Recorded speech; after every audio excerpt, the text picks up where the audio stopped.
Vargas, nós temos o grupo que ficou com o tema A Marcha para o Oeste e a Colonização da Fronteira Sul, atual Mato Grosso do Sul, deslocamentos políticos e desafios. A Marcha para o Oeste aconteceu em 1938 com uma política adotada pelo presidente da época, Getúlio Vargas. O seu programa de desenvolvimento no Brasil, usando a ocupação das regiões do oeste brasileiro, chamada Marcha para o Oeste. Durante o Estado Novo, entre 1937 e 1945, diante de uma situação deixada pelo governo da República Velha, em que a economia da população estava concentrada nas regiões centro-oeste e norte que não integravam o Brasil.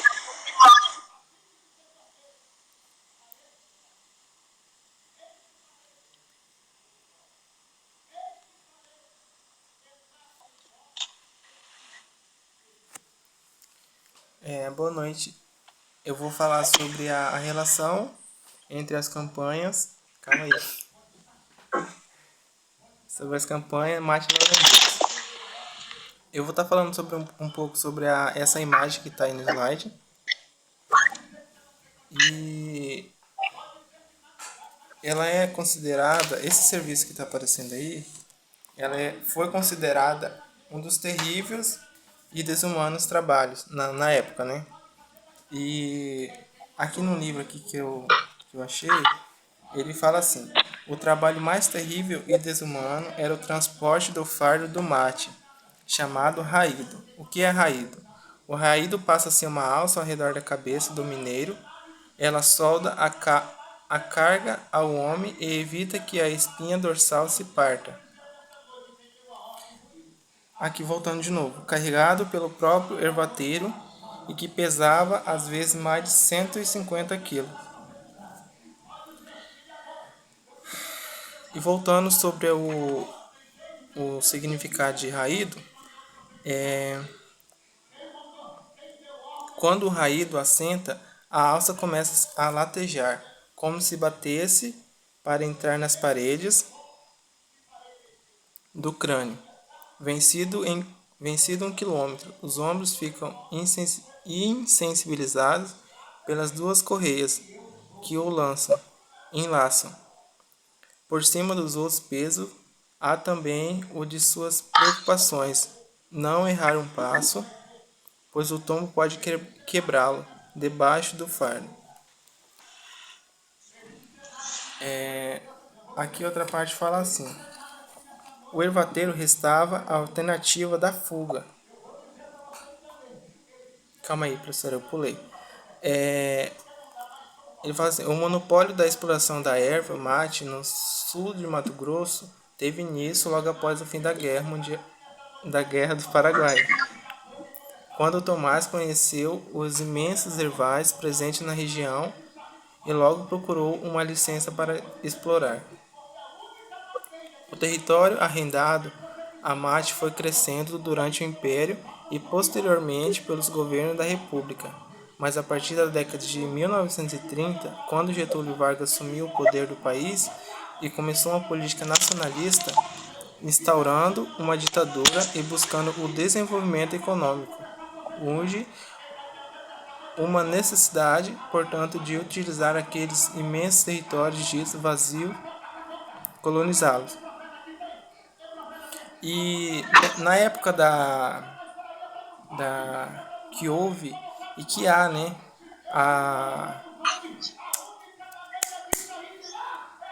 fugiu o nome,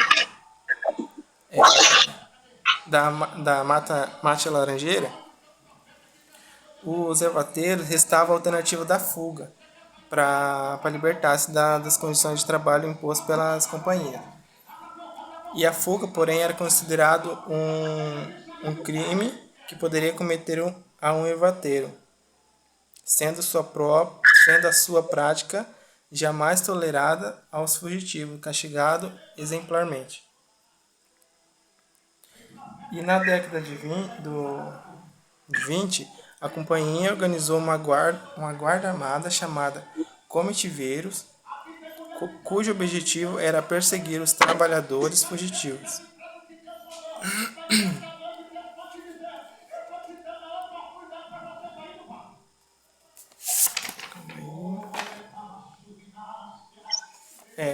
Foi isso minha parte.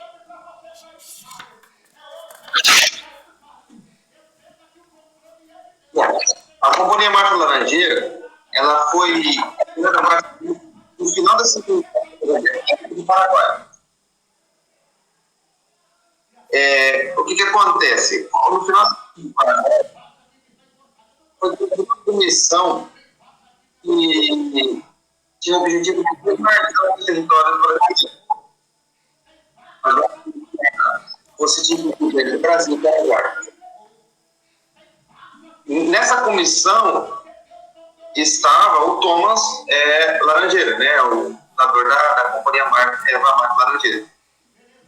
E ele viu que quando estava sendo feita essa demarcação, ele viu um grande proveito na questão das terras. Como era uma terra muito fértil, muito farta, em minérios, etc., ele conseguiu fazer com que ele conseguiu futuramente pensar em construir uma vasta extensão de plantação naquela área, né? E futuramente, com os decretos imperiais, logo depois do final da guerra, o Império já tinha uma estabilidade, ele conseguiu, através de um decreto, aquelas terras para poder iniciar o seu cultivo de erva mate. Né? Como a senhora pode ver nessa imagem, já não no período imperial, mas sim já na década de 20, na década de 30, o processo em andamento, né, no que ele havia constituído lá no início no Brasil Império. Essa imagem já não é mais dele, né, já são dos seus descendentes. E com isso a Companhia Erva Mate Laranjeira mudou para Companhia Laranjeira Mendes e Cia, ou seja, nós podemos já ver aí que não tem mais completamente o seu nome original. Ele já mudou conforme o tempo, conforme as mudanças de governo, etc. Esse daí é um exemplo que nós podemos observar de progresso, porque conforme o passar dos anos foi necessário um novo incentivo tecnológico para a época, digamos assim, que fazia com que pudesse ser transportada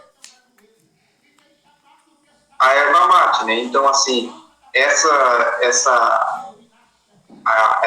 imagem ela mostra as ferrovias já em andamento. É claro, as ferrovias foram construídas no período imperial lá no Mauá, né? Que vinha cortando na metade do Brasil, suas extensões ferroviárias. E essas extensões ferroviárias fez com que pudesse aumentar o monopólio da companhia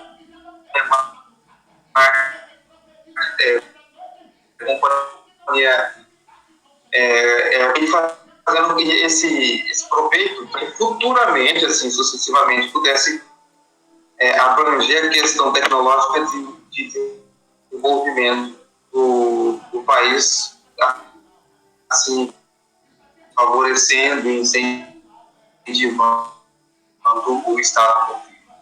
E é isso daí. E concluindo, perdão, professor, concluindo, isso tem a ver com a forma a questão da produção ia aumentando e o Estado Novo ele já queria incentivar as pessoas a irem para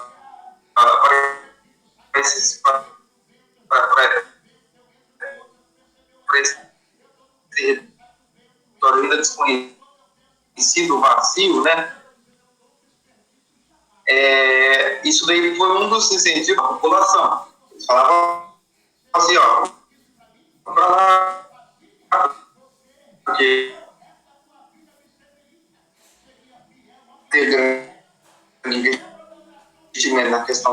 economia, por exemplo, investimento na educação, no lazer e na saúde, etc. Tipo, para marcha para o oeste, né? E a partir de 1937, o presidente Getúlio Vargas ele pegou e falou assim, ó, pessoal, vamos para lá porque precisa, né? Ou seja, vamos colonizar, recolonizar o nosso país, que tem certo pedaço que ainda está vazio, então vamos adiantar o processo, né? E foi o que já muitas pessoas para cá, uma população grande, né, para poder, assim sucessivamente, criar um estado, né? Mato Grosso é estado tudo. E é isso. Já encerrou, Rafa? E concluindo, né?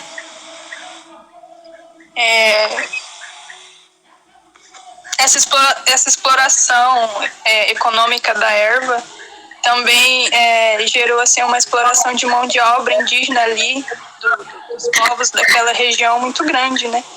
Não só dos indígenas, mas também de mão de obra paraguaia. Só para concluir a fala do Weber.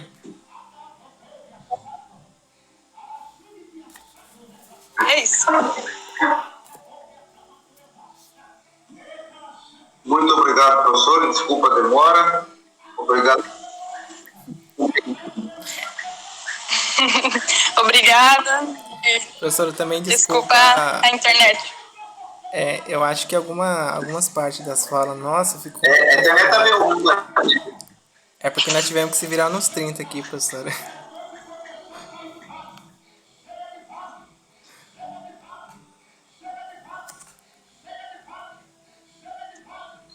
Obrigado, boa noite.